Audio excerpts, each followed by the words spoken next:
após tantos anos de lutas e sacrifícios. Promulgamos o Estatuto do Homem, da Liberdade e da Democracia. Bradamos por imposição de sua honra. Temos ódio à ditadura, ódio e nojo. Amaldiçoamos a tirania, onde quer que ela desgrace homens e nações, principalmente na América Latina. Então, assim, quando a gente olha o cenário mais recente, a gente tem um cenário de corrosão democrática. Uma escola pública de qualidade e que esteja presente, né, a diversidade humana de cada sociedade, ela é fundamental para pensarmos numa sociedade democrática. Quando o governo sai das responsabilidades dele e abre esse vazio, esse espaço vazio, alguém entra nesse espaço.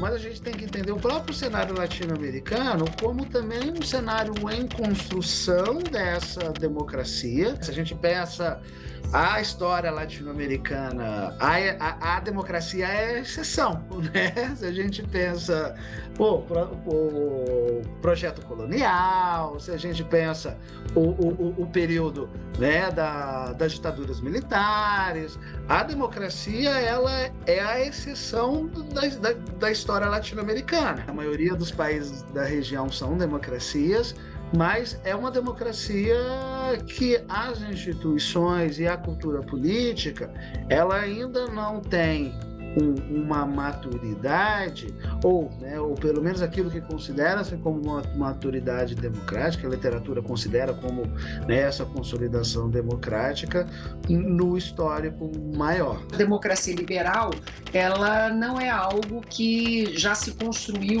e já está formatado, ele é um processo contínuo.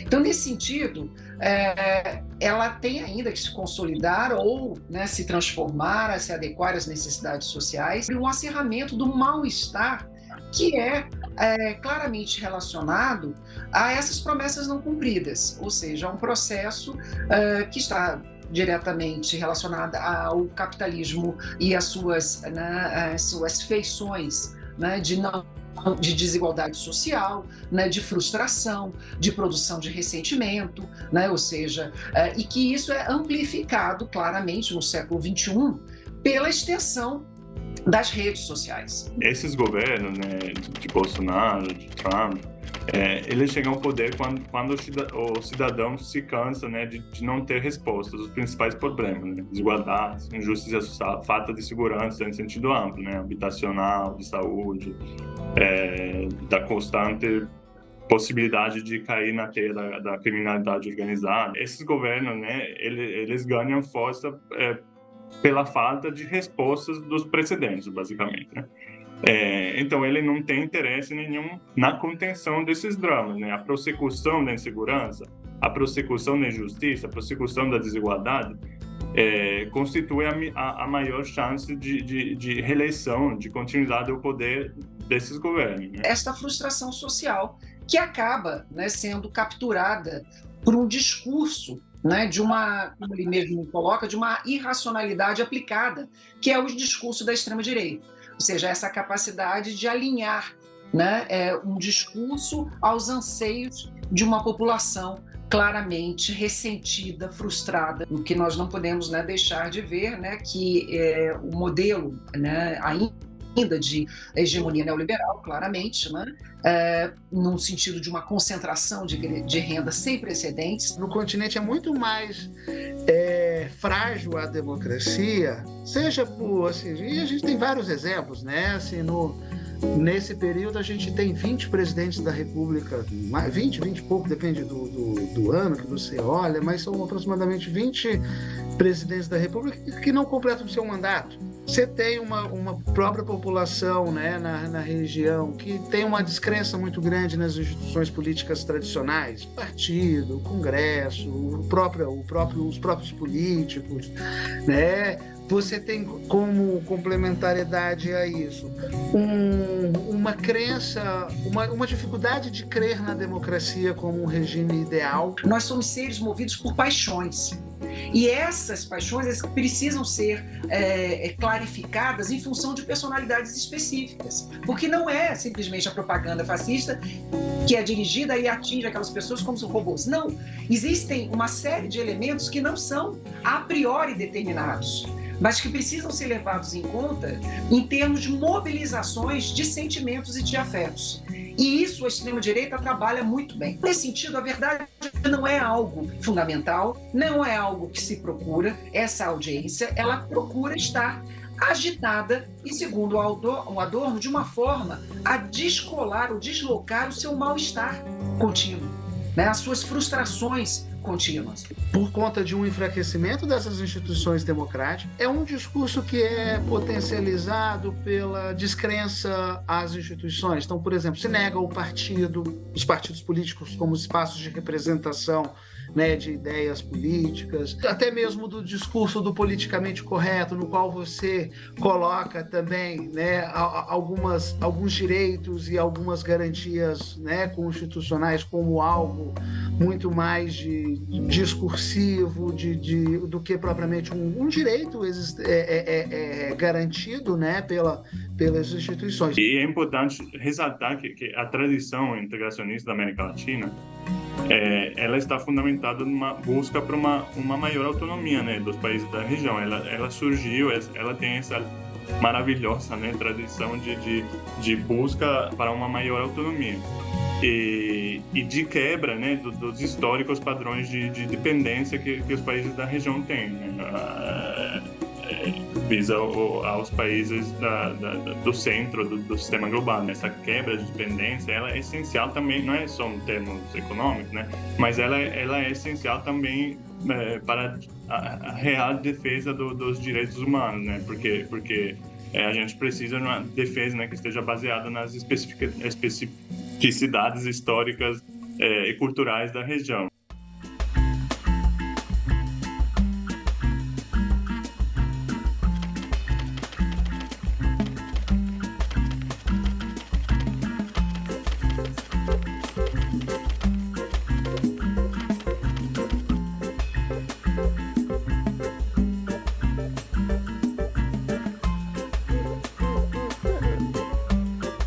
Quanto menos democrático, menos pessoas participam do processo político, né? Assim, se a gente for pensar justamente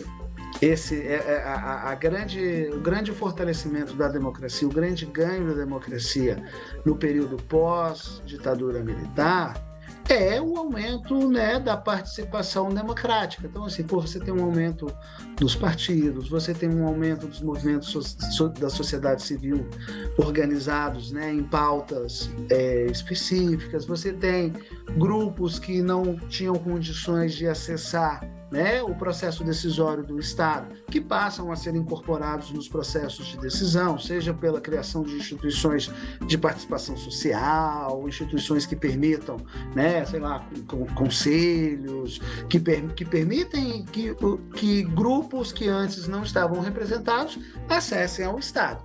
No momento que você tem justamente um enfraquecimento dessas instituições de participação, essas instituições democráticas, há uma perda da entrada dessas pessoas, desses grupos organizados dentro do Estado. O governo pode ter um impacto, né? E a região, né, integrada, né, poderia ter um impacto ainda maior, mas o problema é um problema global, né? E, então, o foco, né, desses atores teria de ser enfrentar justamente essa falta de regulamentação, essa falta de freios no capitalismo. Nesse contexto de livre circulação internacional de capitais, e então, ligado a isso, né, uma crescente concentração de capitais, ou seja, os peixes grandes comem os peixes pequenos. Então, com a concentração econômica, também tem uma concentração, ocorre uma concentração de poder, né? Que ele se concentra cada vez em menos mão. Então, enquanto continuar assim, será muito difícil, até impossível, né, reverter esse caminho de aumento de desigualdades, da injustiça social, da precariedade, né, de vida de milhões de pessoas. Nós estamos vivendo um nível de desigualdade, de concentração inimaginável. E eu acho que isso gera, né, e isso indiscutivelmente, um mal-estar amplificado e uma frustração e um ressentimento social que é amplificado, inclusive, pelas redes. Porque junto com a hegemonia neoliberal, nós temos a ideia do empreendedorismo, né? Então, ou seja, todos têm uma empresa dentro de si, todos são capazes, né, de serem felizes, de serem produtivos, de serem senhores da sua vida, dos seus rendimentos, etc. Quando a gente sabe que isso não é verdade. Mas esse é o discurso, né, hegemônico, efetivamente. E as pessoas, na realidade, elas vivem esse discurso, né? Elas acreditam nesse discurso. E aí acabam atribuindo a si próprias a sua própria incompetência. O caminho da multipolaridade internacional, ele é um caminho muito importante, né? Porque é um caminho que abre possibilidades para outro tipo de políticas, né? Que mais vão para esse enfrentamento das desigualdades, né? Porque até quando a gente não conseguir romper essa concentração de poder, essa concentração econômica e de poder, a gente não consegue alcançar os objetivos de progresso. Na verdade, capturar essas pessoas que estão numa situação, e aí não tem a ver apenas com uma discussão de classe, mas são pessoas que se sentem deslocadas no mundo contemporâneo. E aí entra toda uma discussão, no Brasil em particular, mas também no mundo, de uma adesão de agrupamentos sociais que vão, de fato, se sentem aviltados com o avanço, né, das pautas de minorias sociais, até então de minorias sociais, né, que não se mais reconhecem na sociedade em que vivem. Essas características para a gente pensar a pluralidade da própria região, as próprias diferenças, as diversidades do que a gente entende como América Latina, é isso, né? A gente entende muito a América Latina como um conceito único, né, ou homogeneizante, assim, algo meio homogêneo, mas na hora que a gente vai entrando, né, nas especificidades dos países, é uma diversidade muito grande dentro de uma unidade também comum. Tem que pensar num projeto de desenvolvimento que não seja o mesmo que a gente ficou travado nos últimos 20, 30, 40 anos de abertura internacional, a movimentação, a livre movimentação de capitais, enfim, de saída do público nos setores mais relevantes sociais do país, da economia, os peixes grandes que ganham cada vez mais poder econômico e político, em detrimento de outras classes sociais e grupos imaginados. A gente precisaria de um governo de mobilização, né, de um governo que se junte a todos esses sujeitos, né, movimentos, ativistas LGBTQIA+, ativistas dos direitos das mulheres, negros, indígenas, quilombolas, e sem teto, sem terra, já falei.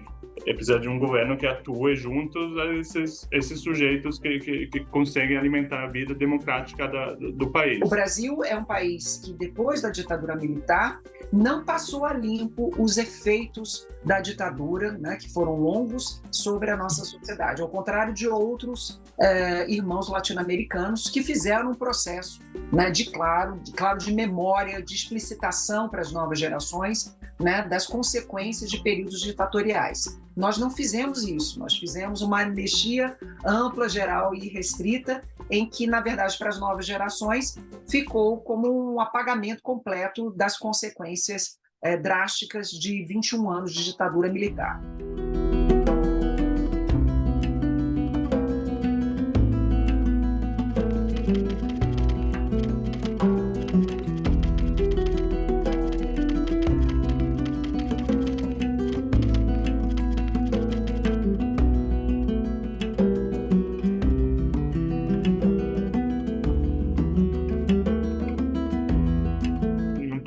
Pensar de fazer a integração fazendo a mesma coisa que todos os países fizeram nos últimos 40 anos e pensar que agora, por mágica, né, iria mudar as coisas. Desde a criação do Mercosul, no começo dos 90, ele teve um pequeno incremento, né?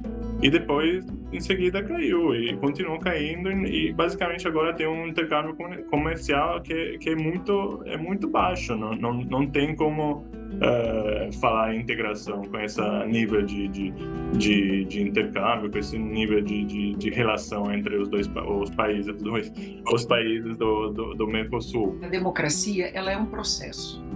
Eu acho que essa é uma questão de ponto de partida. A gente ficou durante muitas décadas com um discurso que tem muito a ver mesmo com esse mainstream norte-americano, de que democracia é um conjunto de regras, um conjunto de procedimentos, e que aí, se tiver eleições regulares, se aqueles que ganham assumem, se tem imprensa livre, etc. Um checklist de pontos que definem o que é o não democrático no país, e a gente se apegou como se isso fosse, de fato, uma definição de classificação se o país é ou não democrático.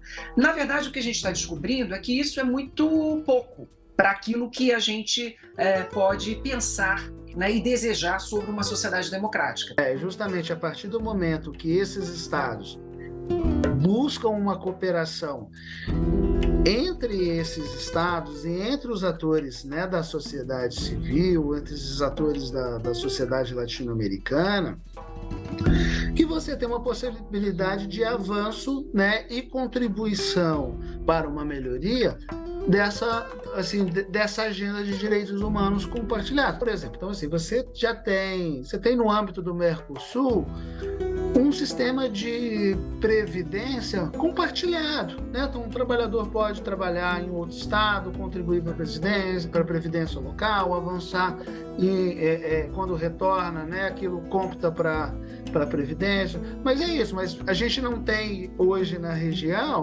algumas outras questões que poderiam avançar. A gente não tem, né, uma discussão ou algo mais efetivo, por exemplo, que relacione a temáticas de direitos das mulheres ou questões de migração, né? É um problema latino-americano, né? Basicamente, essa inserção dependente dos países da região no sistema internacional que faz deles concorrentes, né? Entre eles competem, entre eles concorrem ao invés de cooperar. Cada um queria vender a mesma coisa, o mesmo produto, a mesma tipologia de produto para o mesmo país. Então, você imagina, né? Tiver três banquinhos aí vendendo o mesmo produto para a mesma pessoa na mesma rua. E você vai escolher o mais barato, né? E você tem a possibilidade de determinar as condições internas daquela produção, né? Como vai ser a legislação trabalhista, como vai ser a legislação ambiental, dentro desses países. Um dos grandes gargalos, das grandes dificuldades do processo de consolidação democrática na região passa por uma mudança de cultura política, né? Porque a gente ainda tem na região uma cultura política da sociedade que não é tão democrática ainda. Na maioria dos países você tem uma população que defende esse tipo de regime, mas não é assim algo majoritário, né? No sentido de 98% de apoio. É algo, a gente está falando em torno aí, um número médio de um apoio na casa de 60%, 65% da população que considera a democracia como o melhor, regime político, como a melhor forma de organização do governo. Isso é um processo cívico. E esse processo cívico, ele perpassa por educação.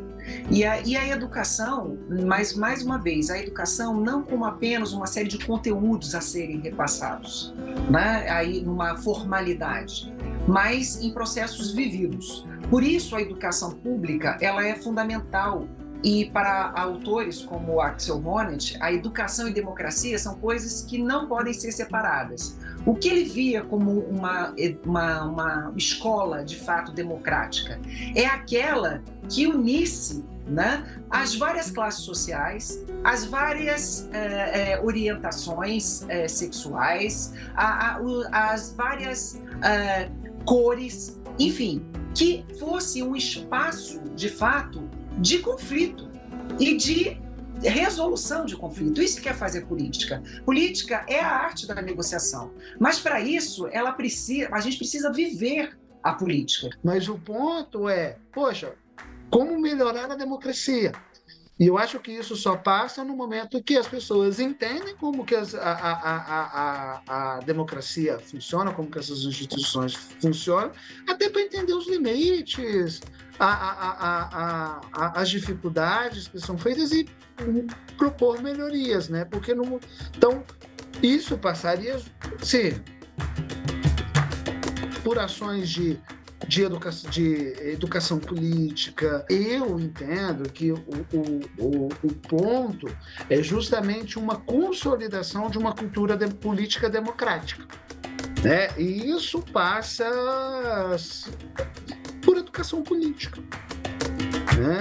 É um tema que assim se tornou muito sensível, né, justamente por aqueles que são contrários à democracia. Eu tenho plena consciência da dificuldade, mas tenho que ter, inclusive, né, pela minha luta diária na universidade, né, a crença e a esperança de que é através da integração que a gente constrói esse espaço de solidariedade, né, de cooperação, inclusive não só de cooperação e solidariedade entre estados, né, mas isso, entre pessoas, que fortaleça os direitos humanos e as práticas mais voltadas ao social. Essa necessidade de uma guerra permanente precisa ser, de fato, combatida no sentido de uma construção de pontes de diálogo.